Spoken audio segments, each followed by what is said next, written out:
Hello everyone and welcome to my new video. This is the original Need for Speed on the PlayStation 1.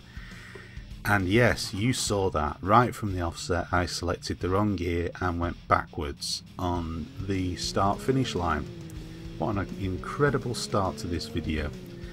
Yeah, this is the very first Need for Speed that came out on the PlayStation series. I think this is a port from the 3DO version, although I'm not 100% sure about that, and I really like it. This was back in the day when Need for Speed was actually fresh and was actually had more of a focus on the racing side of things. One of the things that's really disappointed me with the series is just how EA have been flogging it to death.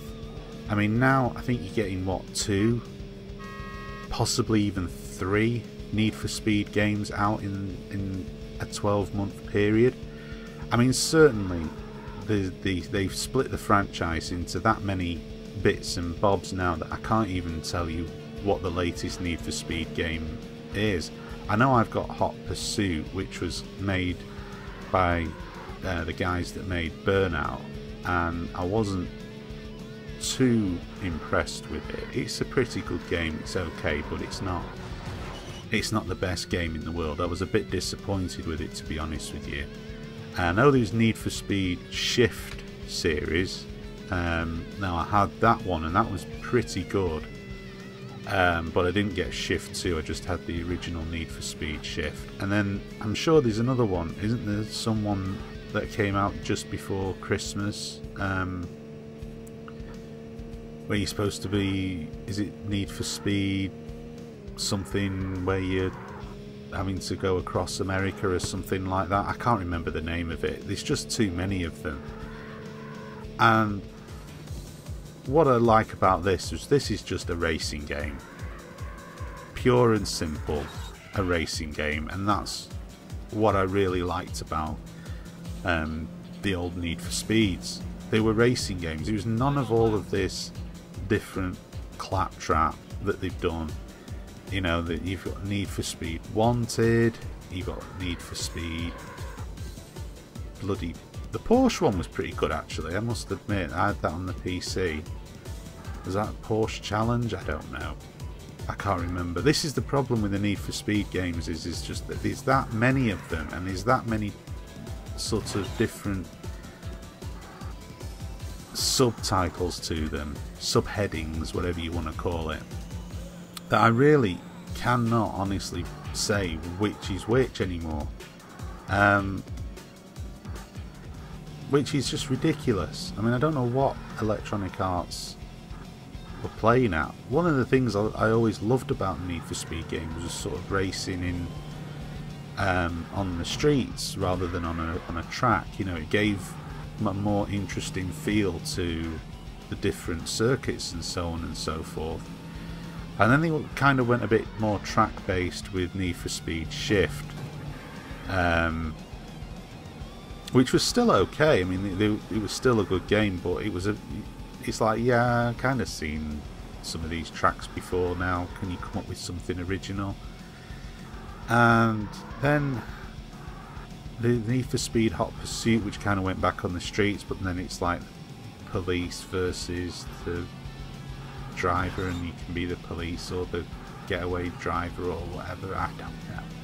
And then there's this new Need for Speed now, which I've got absolutely no sodding idea what it's called, that I've got absolutely no interest in whatsoever. So yes, this is definitely well worth checking out. It's very, very difficult. It's a hell of a good challenge in the game. Selecting the right car to suit your driving style is important.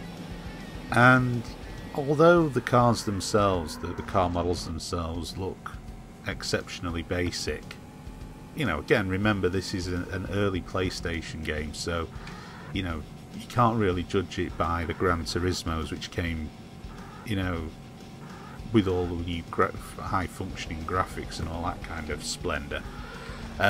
It is still pretty good to look at. I like the variety in the environments that you're racing in and stuff like that. It was something that, you know, appealed to me. And I don't know if it uses a similar engine to Road Rash 32-bit. I couldn't really tell you. There's some bits of it do remind me, and yeah, as I say, it is good. It is well worth checking out. You can probably pick this up quite cheap now. I think I paid a couple of pounds for this. Didn't pay an awful lot for it at all, and it was well worth having a look at.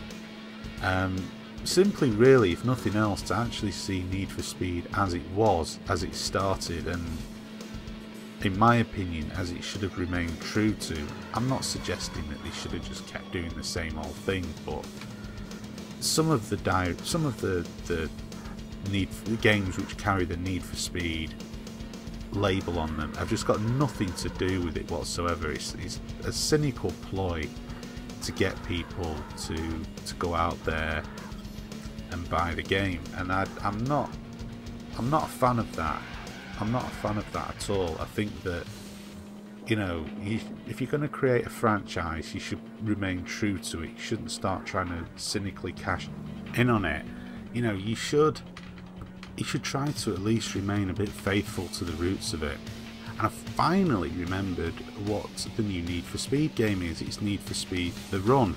And again, that's just, is that going to be a completely different franchise? So we're going to get Hot Pursuit 2, Shift 3, Need for Speed Run 2, what's going to be the next one? Need for Speed Our Souls on Fire or something? I don't know. Anyway, thank you for watching this video, and please stay tuned to my channel for more videos to come. Thanks for watching.